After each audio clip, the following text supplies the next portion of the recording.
Hola, muy buenas tardes. Mi nombre es Joan Ayala Galaviz. Estudio licenciatura en Derecho en la Universidad de UNIDEP, Campus Zacatecas. Y en este trabajo se enfoca principalmente en dos temas, que es la alimentación y la violencia familiar. Y por continuidad voy a explicar un párrafo sobre qué es la alimentación. Bueno, en pocas palabras, es el derecho que tiene cada uno a alimentarse con dignidad. Es el derecho de tener acceso continuo a los recursos que le permitirán producir o poder comprar suficientes alimentos, y no solamente para prevenir el hambre, sino también para asegurar la salud y el bienestar. Bueno, la alimentación es obviamente algo muy importante en la vida de los seres humanos, porque de eso vivimos y de eso nos mantenemos estables, y si no si evitamos no producir alimentos, obviamente generamos problemáticas como, no sé, enfermedades o mala nutrición o simplemente uh, malestares. Bueno, en mi investigación me fui muy a fondo al Código Civil Federal y me guió a unos artículos que hablan sobre la alimentación. Así que voy a explicarles algunas que son más importantes, bueno, para mí, para más o menos entender y aprender más sobre ellas. Bueno, el total de artículos que encontré son 23, pero pues como dije voy a mencionar solo algunas. Ok, empezamos con el artículo 301. La obligación de dar alimentos es recíproca. El que los da tiene a su vez derecho de pedirlos. Hay que ser justos e igualitarios, claramente. 302. Los cónyuges deben dar alimentos. La ley determinará cuándo queda subsistente esta obligación en los casos de divorcio y otros que la misma ley señala. Por consiguiente, continuamos con el de 303. Los padres están obligados a dar alimentos a sus hijos, a falta o por imposibilidad de los padres. La obligación recae en los demás ascendientes por ambas líneas que estuvieran más próximos en grado. Ejemplo, pueden ser, no sé, tíos, hermanos, parientes. 304. Los hijos están obligados a dar alimentos a los padres, a falta o por imposibilidad de los hijos. Lo están los descendientes más próximos en grado. 307. El adoptante y el adoptado tienen la obligación de darse alimentos, al igual que en los casos que tiene el padre y los hijos. 308. Los alimentos comprenden la comida, el vestido, la habitación y la asistencia en casos de enfermedad. Respecto de los menores, los alimentos comprenden además los gastos necesarios para la educación primaria de alimentista y para proporcionarle algún oficio, arte o profesión honestos y adecuados a su sexo y circunstancias personales. Es más como para la seguridad de su futuro y para que no se complique tanto en su proceso de crecimiento. 309. Dar alimentos cumple la obligación asignada a una pensión competente al acreedor alimentario o incorporándolo a la familia. Si el acreedor se opone a ser incorporado, compete al juez, según las circunstancias, fijar la manera de administrar los alimentos. 311. Los alimentos han de ser proporcionados a las posibilidades de que debe darlos y a las necesidades de quien debe recibirlos. Es decir, entre las dos partes tiene que ser de igual forma, igualitaria, para que haya equidad. 314. La obligación de dar alimentos no comprende la de proveer de capital a los hijos para ejercer el oficio, arte o profesión a que se hubieran dedicado. 315. Tiene acción para pedir el aseguramiento de los alimentos el acreedor alimentario, el ascendiente que tenga bajo su patria potestad, el tutor, los hermanos y demás parientes dentro del cuarto grado y el Ministerio Público.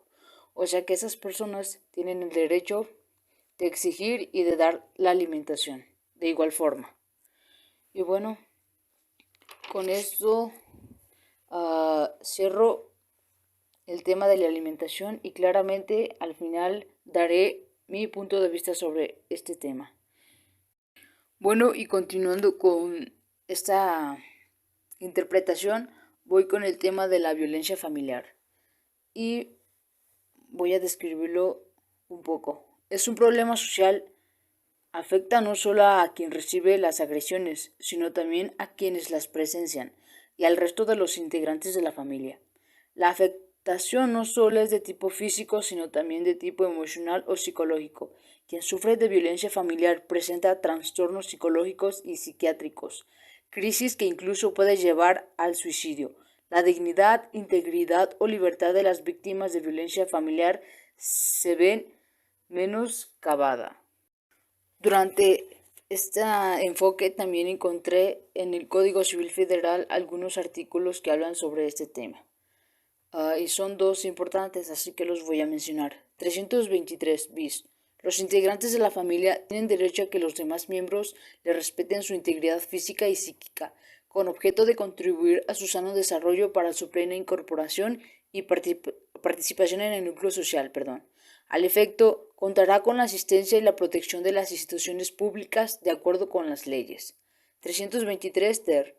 Los integrantes de la familia están obligados a evitar conductas que generen violencia familiar.